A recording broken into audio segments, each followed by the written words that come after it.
Številne domačine na Škratovo jamo, ki jo je v zadnjih desetletjih preraslo gosto vejevje in skorajda tudi pozaba, vežejo še spomini iz otroštva.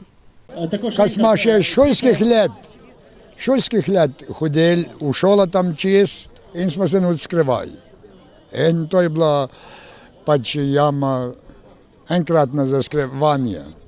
Ker ne vedo, pa smo se tam tu skrili, težko nas najdu.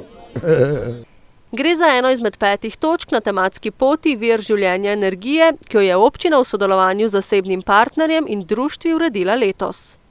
Pričakujemo, da nas bo obiskalo veliko turistov, ker enostavno danes se že dogaja, da prihajajo in ne vejo točno, kaj je to. Seveda bo zapisano v zemljevid Slovenije in je verjetno že.